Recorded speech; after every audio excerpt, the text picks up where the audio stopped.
Este.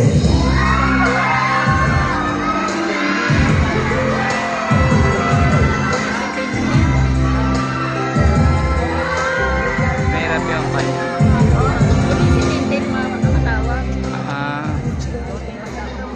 Lima na yan, di ba? Tama. Look, and Han, okay na po namin. Pa-help po siya sa mind. Dahil sa inyong support.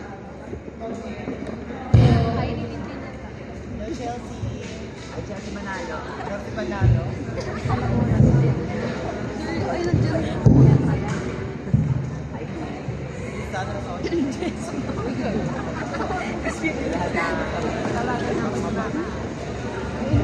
Okay. Hi, Miss Palestine. I love your gown. Okay. Okay, tama na muna daw sa cheer.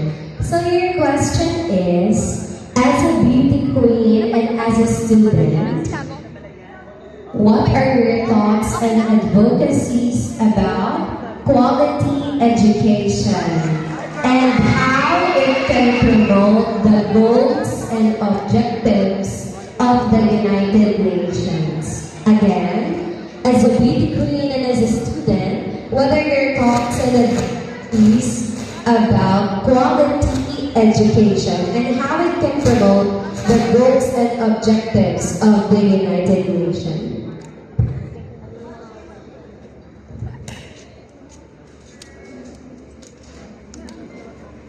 I believe everyone deserves to have a quality education since this is actually a treasure that everyone should have and experience. We should cherish it kasi minsan lang tayo maging bata and minsan lang natin ma-experience na magkaroon tayo ng mga kaibigan, magkaroon tayo ng mga guidance dito sa mga loob ng school premises. And I believe that my advocacy, women and children actually needs and it's necessary para sa mga women and children to have a better education para sa kanilang future where a world without negativity can be explored. Thank you. Thank you so much, Miss Palestine. Wala pa dito.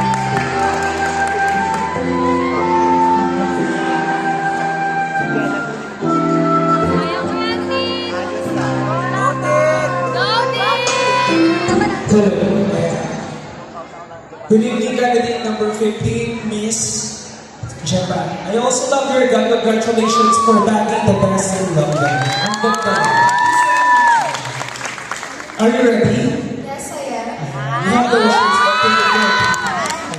So, bulan muna ako ng word. I'm going to repeat the question twice. Okay? The question is, as a beauty queen and as a student, what are your thoughts and advocacy about justice and peace? How we can promote the goals and objectives of the United Nations? Again, as a beauty queen and as a student, what are your thoughts and advocacy about justice and peace? How it can promote the goals and objectives of the United Nations? Thank you for that question. So, justice and peace is very essential to our world. Yet, inequality and economic hardship is still relevant nowadays. So, my advocacy empower a better future, financial literacy for all, promotes making a wise choice, managing resources, and that will lead them to feel the independence and the justice and also the voice. Then, let's create a world where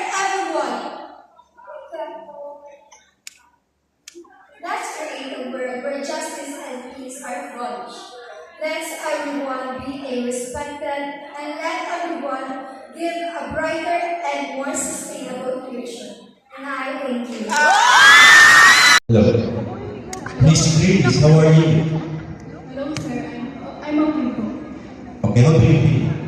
How do you feel? Di kung ano yung Kinakabahan ko. Okay. So this is your question, the same question with everybody. As a beauty queen and as a student, what are your thoughts and advocacy about poverty? How can it promote the goals and objectives of the United Nations? Ulitin ko ba? Hindi na. Hindi na. As a student and a beauty queen, I will promote of how to stop poverty by alam naman natin lahat na halos lahat ng kabataan ngayon ba siya sa din? ating Hindi bansa siya ay nagtagalog. nasa social media. At ang paraan na nais kong iparating Natigil lang siya kasi nahulog. pagpigil sa poverty ay ang magpo-promote nito sa social media na kagaya ng ang poverty ay nagsisimula rin sa tahanan.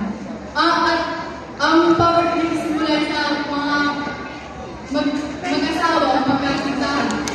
Kung kayo ay hindi pa handa magkaroon ng pamilya o magkaanak or wala pa tayong financial stability, I suggest na huwag muna tayo o mag-isip muna tayo ng mabuti kung anong mangyayari kung ito ba ay maglilis sa kahirapan.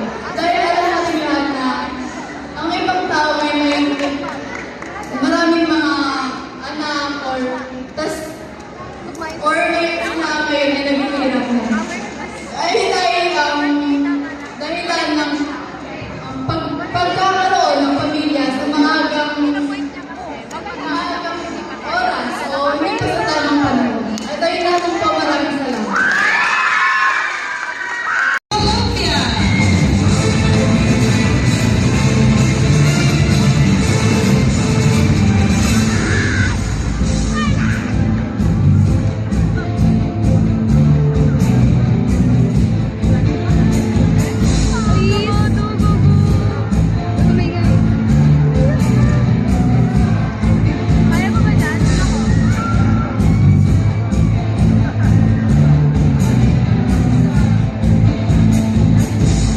Congratulations.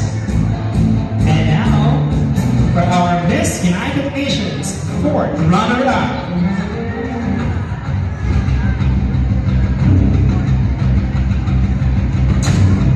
It's none other than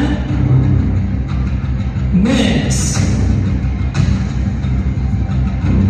Peru.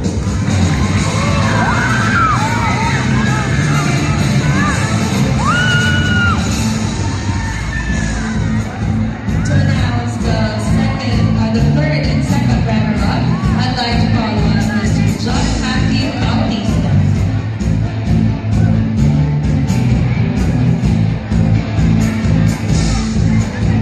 Alright, for our next United Nations 2024 second, third runner-up goes to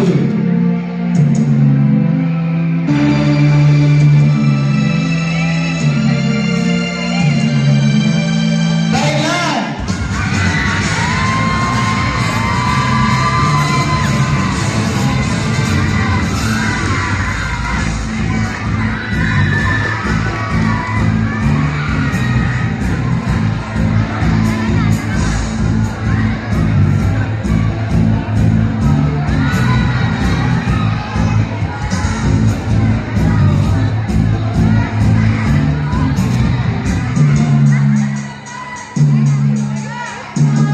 Hold your breath. Smile and so you're ready.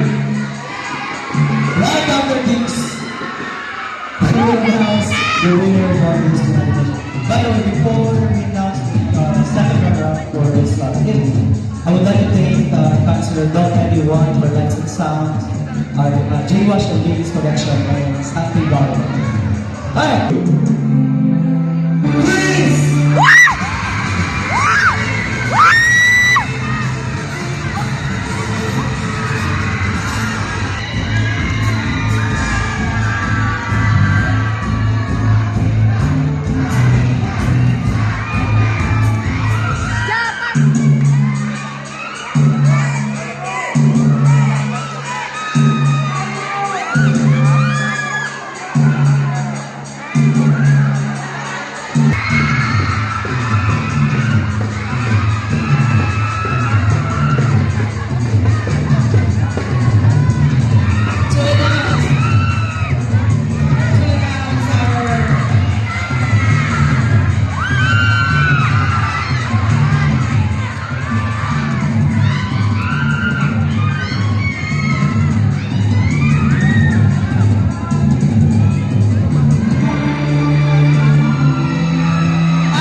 Tita, halika dito.